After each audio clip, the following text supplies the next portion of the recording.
Customs ಡಿಸೈನ್ನ ಹೇಗೆ create ಮಾಡೋದಂತ ನೋಡೋಣ ಬನ್ನಿ. ನಾನೊಂದು ಕಂಟ್ರೋಲ್ ಎನ್ ತೊಗೊಂಡು ಶೀಟ್ ತೊಗೊಂಡಿದ್ದೀನಿ. 12x18 ಇಂಚಸ್ ಹಾಕಿದ್ದೀನಿ. ಖಾಲಿ ಕಂಟ್ರೋಲ್ ಎನ್ ತೊಗೊಂಡ್ರೆ ಒಂದು ನ್ಯೂ ಪೇಜ್ ಓಪನ್ ಆಗುತ್ತೆ. ಅದಕ್ಕೆ ನ್ಯೂ ಪೇಜ್ ತೊಗೊಂಡಿದ್ದೀನಿ. ಇನ್ನೊಂದು ಬ್ಯಾಕ್ಗ್ರೌಂಡು ಅಲ್ಲಿಗೆ ಡ್ರ್ಯಾಗ್ ಮಾಡಿಬಿಡ್ತಾ ಇದ್ದೀನಿ. ಯಾವ ಥರ ಬೇಕಾದರೂ ತೊಗೋಬೋದು.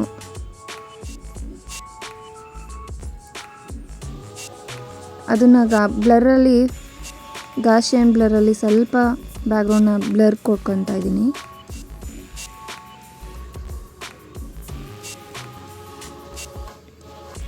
ಇನ್ನೊಂದು ತೊಗೊತಾ ಇದ್ದೀನಿ. ಅದ್ರ ಮೇಲೆ ಇನ್ನೊಂದು ಲೇಯರ್ ಬಿಟ್ಟರೆ ಚೆನ್ನಾಗಿರುತ್ತೆ ಅಂತ.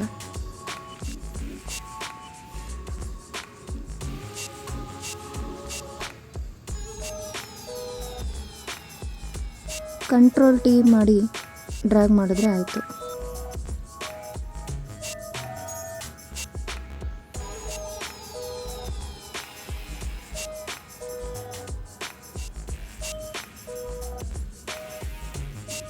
ಅಲ್ಲಿ ಮಲ್ಟಿಪ್ಲೇನ ತೊಗೊಂಡಿದ್ದೀನಿ. ಈಗ ಸ್ವಲ್ಪ ಗಾಷಿಯನ್ ಬ್ಲರ್ ಕೊಡ್ತಾ ಇದ್ದೀನಿ. ಸ್ವಲ್ಪ ಫಿಲ್ಟ್ರಲ್ಲಿ ಹೋಗಿ ಬ್ಲರ್ ಅಂತ ಇದೆ. ನೆಕ್ಸ್ಟು ಗಾಷಿಯನ್ ಬ್ಲರ್ ಕೊಟ್ಟರೆ ಈ ಥರ ಕ್ರಿಯೇಟ್ ಆಗುತ್ತೆ ನೋಡಿ. ಆ ಲೇಯರ್ನ ಆಫ್ ಮಾಡಿ ತೋರಿಸ್ತಾ ಇದ್ದೀನಿ ನಿಮಗೆ. 2 ಲೇಯರ್ ಇದ್ದರೆ ಹೇಗಿರುತ್ತೆ ಅಂತ. ಸ್ವಲ್ಪ ಒಪಾಸಿಟಿ ಕಮ್ಮಿ ಮಾಡಿಕೊಂಡೆ.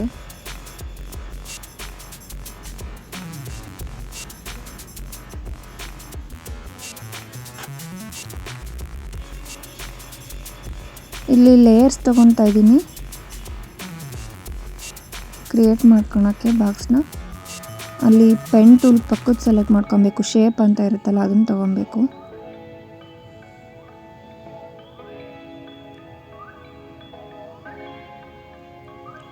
ಕಲರ್ ನೀವು ಯಾವ್ದು ಬೇಕಾದ್ರೂ ಸೆಲೆಕ್ಟ್ ಮಾಡ್ಕೋಬೋದು. ಆ ಲೇಯರ್ನ ರೆಸ್ಟಿಲೈಸರ್ ಲೇಯರ್ ಮಾಡ್ಕೋಬೇಕು. ಆಲ್ಟ್ ಹಿಡಿದು ಡೂಪ್ಲಿಕೇಟ್ ಲೇಯರ್ ಇನ್ನೊಂದು ತೊಗೊತಾ ಇದ್ದೀನಿ.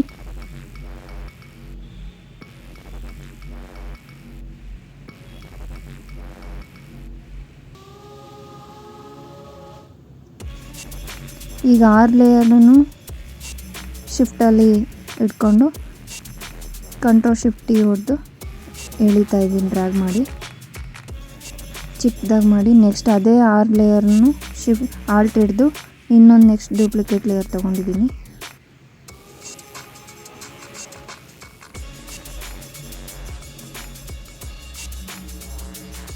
ಇಲ್ಲಿ ಯಾವ ಥರ ಬೇಕಾದರೂ ನೀವು ತೊಗೋಬೋದು. ಶೇಪ್ಸು ಡಿಸೈನ್ಸ್ ಸಿಗುತ್ತೆ.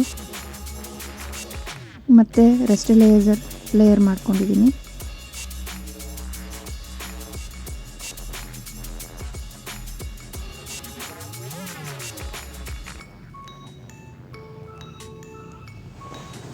ಈಗ ನಮ್ಮದು ಡಿಸೈನ್ ರೆಡಿಯಾಗಿದೆ.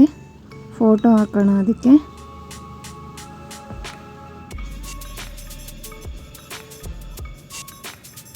ಡಬ್ಲ್ಯೂಯಲ್ಲಿ ಕ್ಲಿಕ್ ಮಾಡಿ, ಅಂದರೆ ಮ್ಯಾಜಿಕ್ ಟೂಲಲ್ಲಿ ಕ್ಲಿಕ್ ಮಾಡಿ ಫೋಟೋ ತೊಗೊಂಬಂದುಬಿಟ್ಟಿದ್ದೀನಿ. Control AX delete, control shift V ಹೊಡೆದ್ರೆ ಆ ಲೇಯರ್ ಒಳಗಡೆ ಬಂದು ಕೂರುತ್ತೆ ಫೋಟೋ.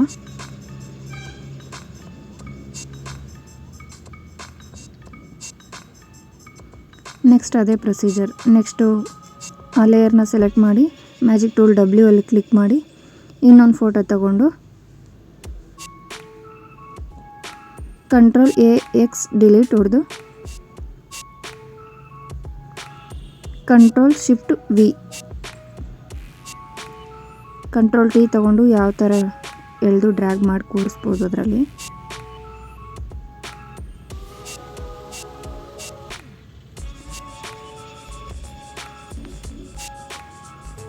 ನೆಕ್ಸ್ಟು ಸೇಮ್ ಪ್ರೊಸೀಜರ್ ಎಲ್ಲ ಅದೇ ಥರ. Control AX delete, control shift V.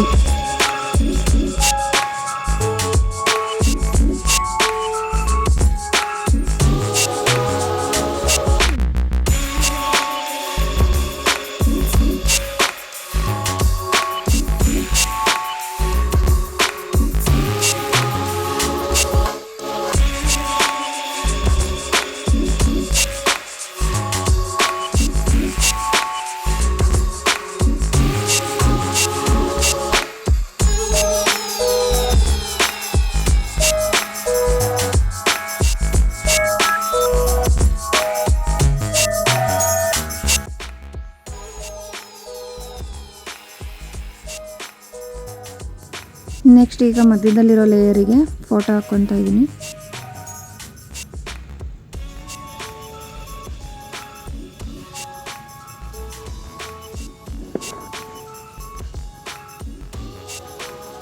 Control shift V ಹೊಡೆದ್ರೆ ಸೆಲೆಕ್ಟ್ ಆಗುತ್ತೆ ಫೋಟೋ, ಆ ಲೇಯರ್ ಒಳಗಡೆ ಹೋಗಿ ಕೂರುತ್ತೆ.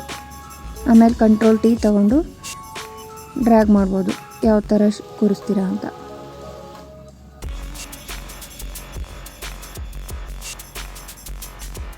ನೆಕ್ಸ್ಟು ಇವೆಲ್ಲ ಲೇಯರ್ಗೂ ಒಂದು ಫೋಟೋ ಕೂರಿಸೋಣ, ಹೇಗೆ ಕಾಣುತ್ತೆ ಅಂತ ನೋಡೋಣ ಬನ್ನಿ.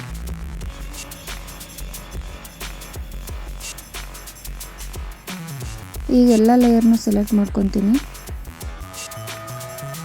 ಶಿಫ್ಟ್ ಹಿಡಿದು ಎಲ್ಲನೂ ಸೆಲೆಕ್ಟ್ ಮಾಡಿದ್ರೆ ಆಯಿತು, ಎಲ್ಲ ಸೆಲೆಕ್ಟ್ ಆಗುತ್ತೆ. ಕಂಟ್ರೋಲ್ ಇ ಕೊಟ್ಟರೆ ಲೇಯರ್ ಎಲ್ಲನೂ ಒಂದೇ ಆಗುತ್ತೆ. ಎಲ್ಲದಕ್ಕೂ ಡಬ್ಲ್ಯೂಲಿ ಮ್ಯಾಜಿಕ್ ಟೂಲಲ್ಲಿ ಕ್ಲಿಕ್ ಮಾಡಿದ್ದೀನಿ. ಆ ಬಾಕ್ಸಿಗೆ ಕೂರಿಸೋ ಅಂಥ ಫೋಟೋ ತೊಗೊಂಡಿದ್ದೀನಿ.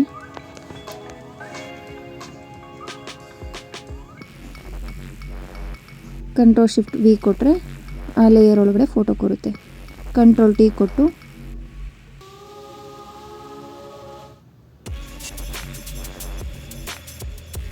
ಕೂರಿಸ್ಕೋಬೋದು. ನೋಡಿದ್ರಲ್ಲ,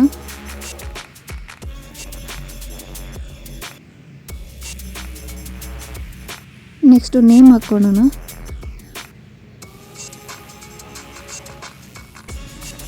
ನಾನು ಆಶಿಕಾ ಅಂತ ಹಾಕ್ತಾ ಇದ್ದೀನಿ.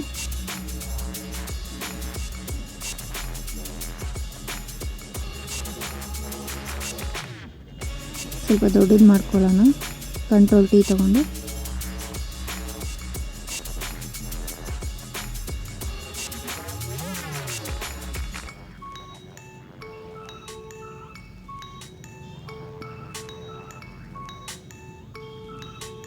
ಅದನ್ನು ರೆಸ್ಟಿಲೈಸ್ ಲೇಯರ್ ಮಾಡ್ಕೊಳ್ಳೋಣ.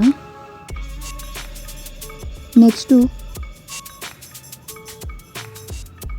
ಅದನ್ನು ಯಾವ ಶೇಪಲ್ಲಾದರೂ ಕೂರಿಸ್ಕೋಬೋದು, ನೋಡಿ ಅಲ್ಲಿ ಗೊತ್ತಾಗುತ್ತೆ.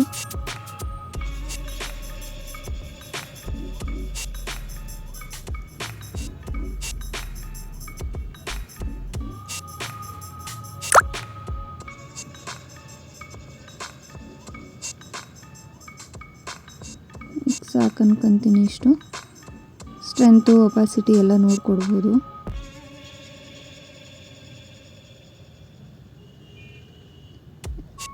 ಓಕೆ ಮಾಡಿಕೊಂಡು ಆ ಲೇಯರ್ನ ಸೆಲೆಕ್ಟ್ ಮಾಡಿಕೊಂಡು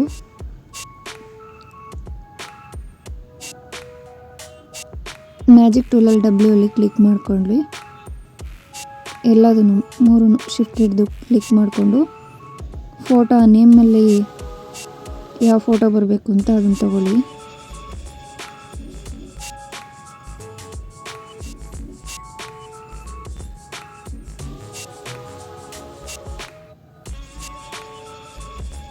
ಕಂಟ್ರೋಲ್ ಎ ಎಕ್ಸ್ ಡಿಲೀಟ್ ಮತ್ತು ಕಂಟ್ರೋಲ್ ಶಿಫ್ಟು ವಿ.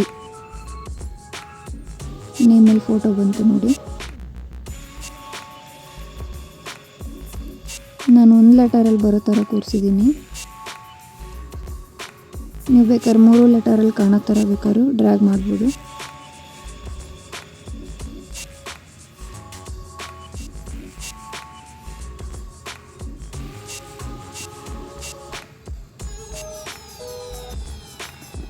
ಈಗ ಇನ್ನೊಂದು ಲೇಯರ್ ಫೋಟೋ ತೊಗೊಂಡಿದ್ದೀನಿ, ಹಂಗೆ ಸ್ಮರ್ಜ್ ಮಾಡಿ ಕೂರಿಸೋಣ ಅಂತ.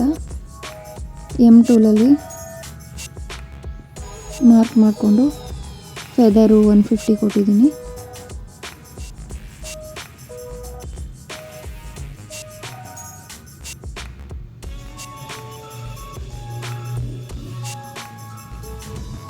ಕಂಟ್ರೋಲ್ ಟಿ ತೊಗೊಂಡು ಎಷ್ಟು ದೊಡ್ಡದು ಬೇಕಾದರೂ ಕೂರಿಸ್ಕೋಬೋದು.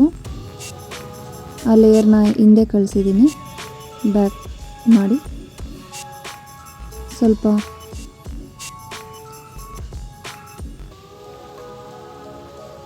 ಈ ಟೂಲಲ್ಲಿ ಸ್ವಲ್ಪ ಅಳಿಸಿದ್ದೀನಿ.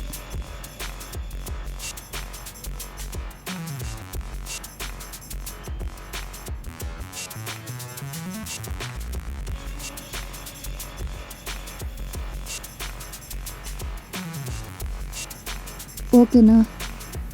ನಿಮಗೇನಾದ್ರು ಇಷ್ಟ ಆಗಿದ್ರೆ ಸಬ್ಸ್ಕ್ರೈಬ್ ಮಾಡ್ಕೊಂಡು ನೋಡಿ, ಹಾಗೆ ನೋಡ್ಬಿಡಿ.